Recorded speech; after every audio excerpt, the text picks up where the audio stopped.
Asya o dönem karmaşık bir yapıdaydı. Tarih boyunca Çin'in kuzeyi ve Türkistan'ı idare etmiş büyük Türk hanedanlarının sonu gelmiş, doğudaki Moğollar bölünme problemleri yaşamış, küçük hanlıklar veya bölgesel yönetimler birbiri üzerine kurmak istedikleri otorite kavgaları yüzünden neredeyse kendi kendilerini bitirmişti. Orta Asya coğrafyasındaki Türk sülalelerinden ne Turfan Uygurları, ne Karahanlılar, ne de Harezmşahlar Türklerin tamamını temsil kabiliyetinde değillerdi. Uygurlar ile Kırgızlar ise Hun ve Göktürk mirasını çarçur etmiş, Türklerin tarihi yurtlarını Moğollara terk etmişlerdi.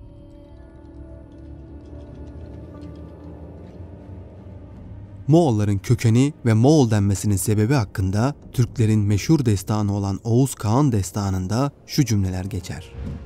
Oğuz onlara hak dine girmeleri için çok yalvardı. Eğer kabul ederlerse Türkistan'ı bunlara vereceğini bildirdi. Bu arada Karahan'ın adamları her tarafı yağma ediyor, yakıp yıkıyorlardı. Ama nihayet Oğuz Kağan rakiplerini yendi. Talas ve Sayram'dan Buhara'ya kadar olan yerleri ele geçirdi. Allah'a inanmayıp inkar edenleri doğuya, Karakurum taraflarına sürdü. Onlar da Tolga Nehri kıyılarına yerleştiler. Burayı kendilerinin yaylak ve kışlakları yaptılar. Bu insanlar çok berbat bir vaziyette açlık, fakirlik ve hüzün içerisinde bu doğu ülkelerinde yaşamak zorundaydılar. Bunun için Oğuzlar onlara Moğol veya Muval dediler. Oğuz bunlara sırtınıza köpek derisinden elbise giyin, avdan başka bir şey yemeyin, Türkistan'a bir daha dönmeyin diye bedduada bulundu.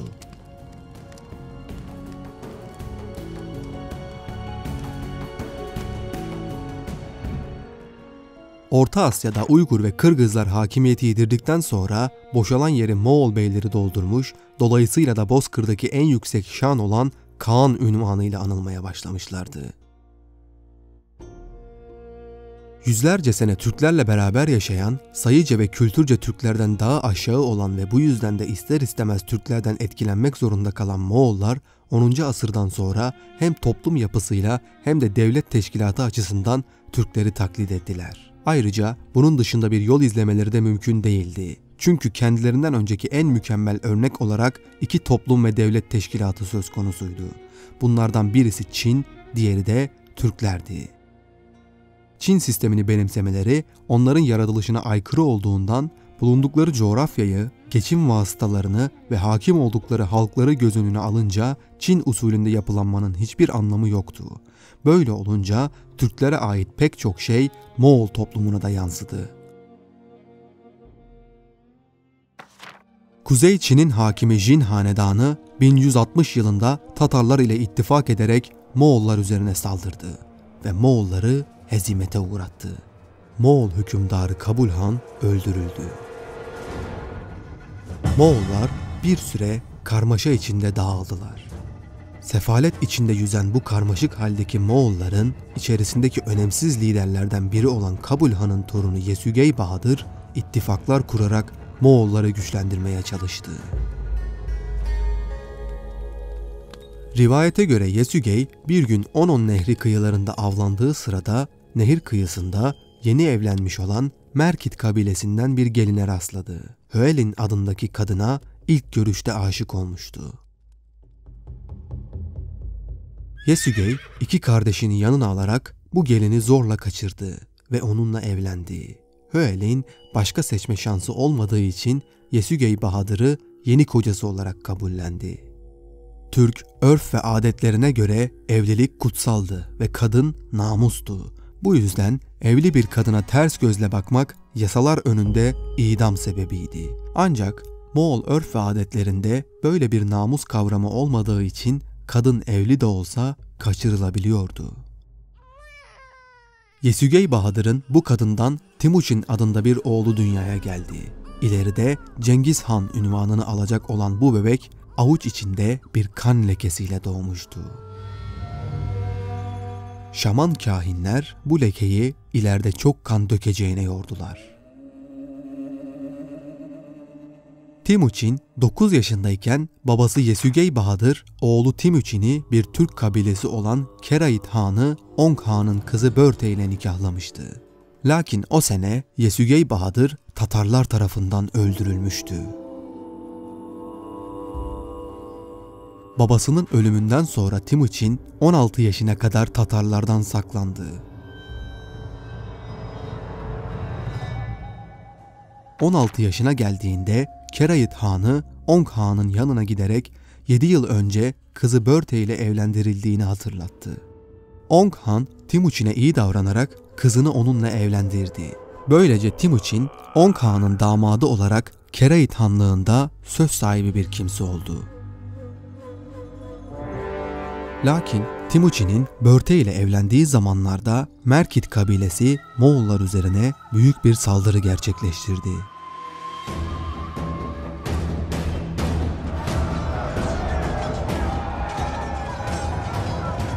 Bu saldırıda Timuçin kendi canını ve karargahını kurtardığı halde henüz yeni evlendiği eşi Börte Merkitler tarafından kaçırıldı.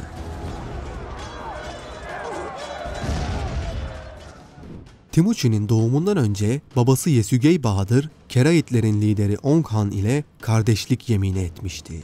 Timuçin kendine müttefik kazanmak için kayınpederi Onk Han'ın yanına gitti. Başlarına gelenleri ona anlattı. Vaktiyle Timuçin'in babası tarafından yardım gördüğünü hatırlayan Onk Han, Timuçin'i himayesine aldı.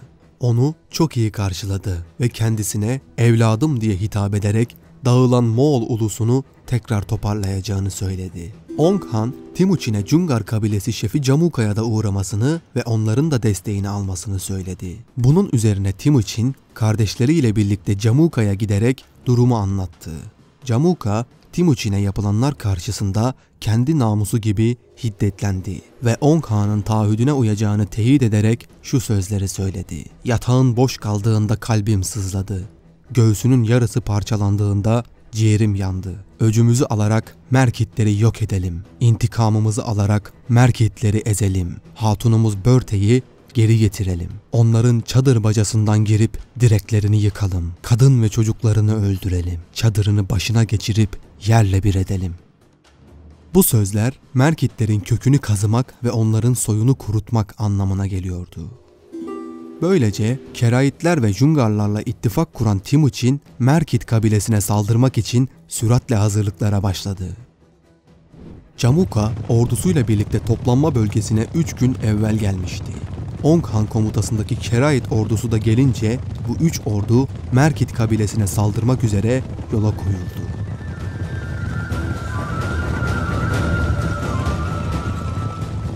Merkit çadırlarına bir gece baskını düzenlediler. Yakaladıkları kimseye merhamet göstermediler ve çoğu Merkitli o gece kılıçtan geçirildi.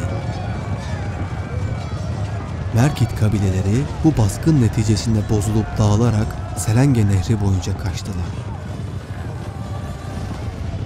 Bu baskınla Timuçin karısı Börte'yi de kurtarmıştı. Merkit halkı Börte'yi kaçırmanın faturasını çok ağır ödemişti. 300'den fazla Merkitli öldürüldü.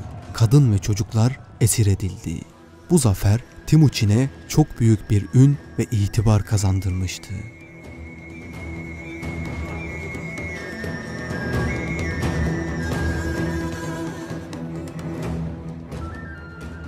Takip eden yıllarda Timuçin, Moğol kabilelerini tek bir çatıda toplamış ve kurultay kararı ile Kağan unvanı almıştı.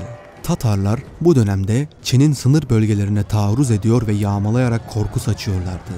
1198 yılında Kuzey Çin'deki Jin hanedanı Tatarlara karşı Timuçin'den yardım istedi. Timuçin de ataları ile olan husumeti ve babası Yesügey Bahadır'ı öldürdükleri için Tatarlardan nefret ediyordu. Bunu fırsat bilerek Onk Han ile ittifak edip birlikte Tatarlar üzerine yürüdüler.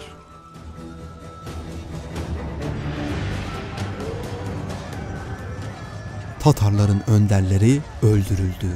Ülkeleri ve kampları yağma edildi.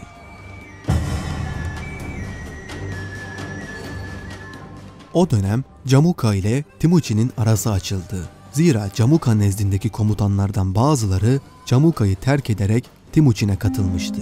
Bu da Camuka'nın çok canını sıkmıştı. Tatarlar, Merkitler, Naymanlar, Oyratlar ve Taycutlar Camuka ile yakınlaştı ve bir ittifak kurarak 1201 yılında Camuka'yı Gürhan yani evrensel lider unvanıyla liderleri yaptılar. Sonunda Camuka bu kabilelerden topladığı bir orduyla Timuçin'e saldırdı.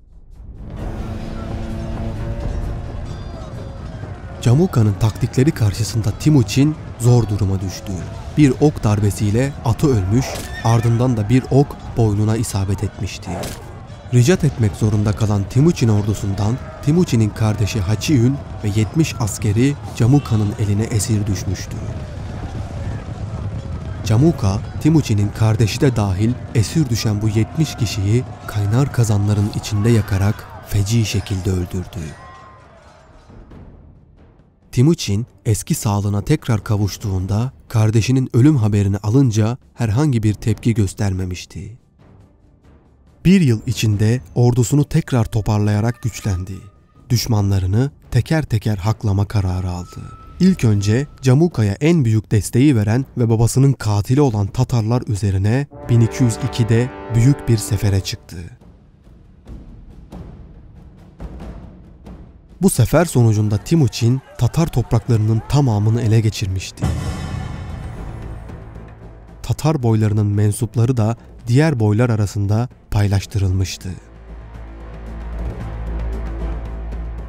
Aynı yıl içinde Naymanların toparlandığını görünce Timuçin Ong Han'dan destek istedi.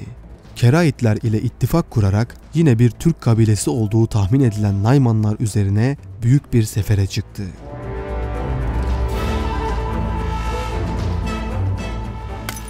Bu seferde Nayman hükümdarı Buyruk Han öldürüldü. Camuka ise Timuçin'in bu şekilde hızla büyümesinden çok rahatsızdı. Tabi burada onu destekleyen Kerait kabilesinin hanı Ong Han'ın hakkını da yememek gerekirdi. Timuçin'in güçlü bir Türk kabilesini yanına çekmesi elbette ki o çağ için hiç de göz ardı edilecek bir şey değildi. Camuka, Ong Han'a giderek Ong Han'ın oğlu ile birlikte onu Timuçin'e karşı kışkırtmayı başarmıştı. Bu durumu öğrenen Timuçin, ordusunu Kerait topraklarından gelecek saldırılara karşı hazırladı. Timuçin'in tam da beklediği gibi Keraitlerin büyük bir orduyla geldiği haberi casuslar vasıtasıyla ulaşmıştı. Ong Han ordunun başına Camuka'yı yerleştirmişti. Camuka'nın ordusu Timuçin'in ordusundan sayıca epey fazlaydı.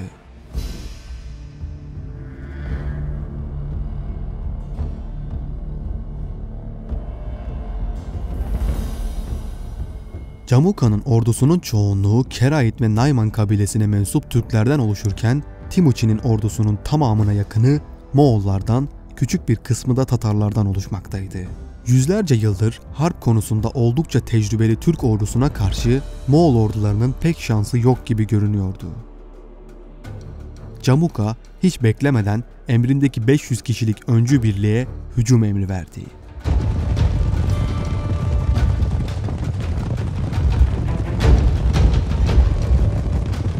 Timuçin ise bu 500 kişilik öncü birliğe karşı sadece 50 kişi göndermişti. İki taraf meydanda çarpışmaya başlayınca Timuçin okçularına hücum emri verdi. Meydandaki askerlerin tamamı ok atışlarıyla imha edilmişti. Timuçin bu sayede kendi ordusundan sadece 50 kişi kaybederken düşman ordusundan 500 kişi öldürmüş oldu.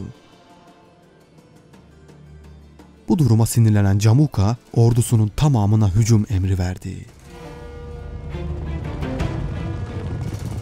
Timuçin harpten önce doğu ve batıya yerleştirdiği Moğol okçularına hücum emri verdi. Kuzeyden, doğudan ve batıdan ok yağmuruna tutuldular.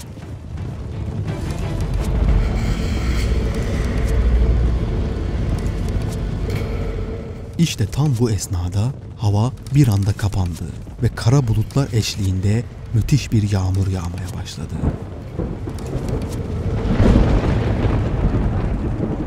Gök Tengri inancına göre yağmur ve gök gürültüsü Tengri'nin öfkesi anlamına geliyordu. Bu yüzden Türkler gök gürültüsünden çok korkardı.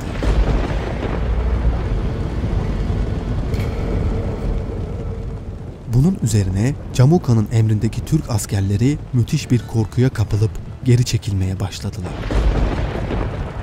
Moğolların inancında ise gök gürültüsünün Türklerdeki gibi bir anlamı olmadığı için Timuçin ordusuna kaçan Türkler üzerine hücum etmelerini emretti.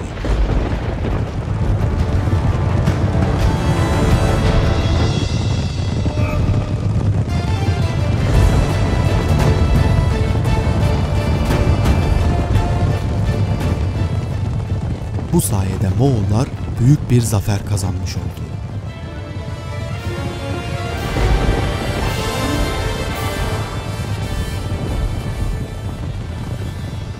Timuçin ise bu muharebeden çok şey öğrenmişti. Özellikle Türklerin dinlerine bu derece bağlı olmasından çok etkilenmiş ve bunu ilerleyen yıllarda da kendi lehine kullanabileceğini düşünmüştü.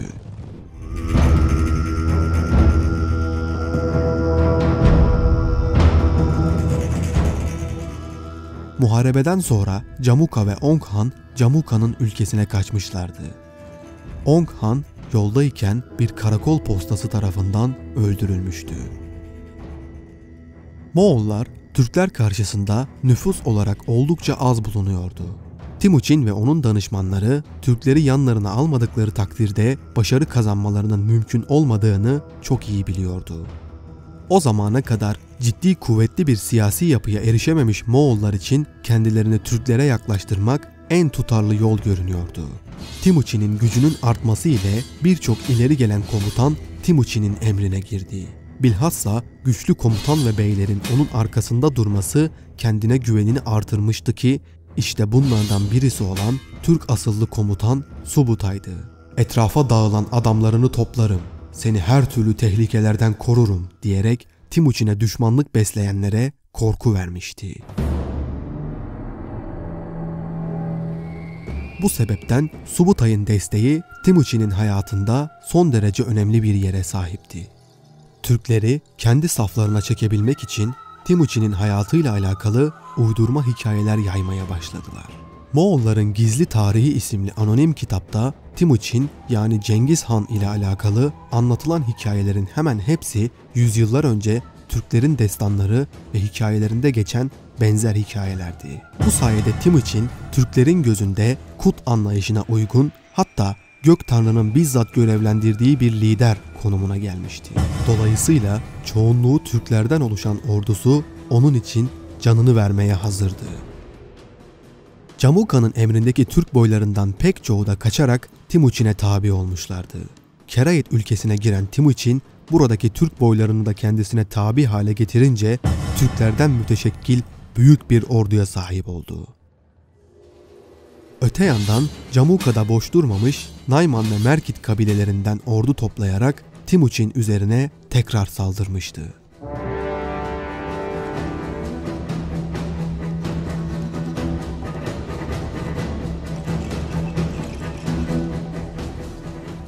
Timuçin bu muharebeden zaferle ayrılmış ve Camuka'yı esir etmişti. Camuka'yı affetmeyi ve safına çekmeyi istemişti. Fakat Camuka bunu reddederek kanının dökülmeden öldürülmesini isteyince Timuçin onun bu teklifini kabul ederek kanını dökmemek amacıyla bütün kemiklerini kırdırmış ve o şekilde öldürmüştü. Böylece Ong Han ile Camuka'nın ortadan kaldırılması ve Timuçin'in Merkitleri, Naymanları, Kerayitleri, Tatarları ve diğer küçük kabileleri liderliği altında birleştirmesi onu Orta Asya bozkırlarındaki tek güç haline getirmiş oldu.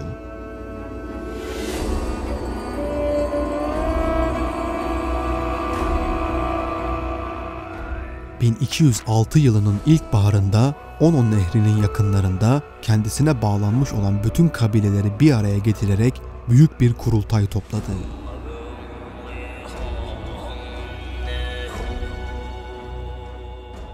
Tüm göçebe toplulukları birleştiren Timuçin, büyük çoğunluğu Türklerden oluşan tek bir ulus meydana getirmişti ve bu ulusa da kendi ulusu olan Moğol ulusu adını verdi.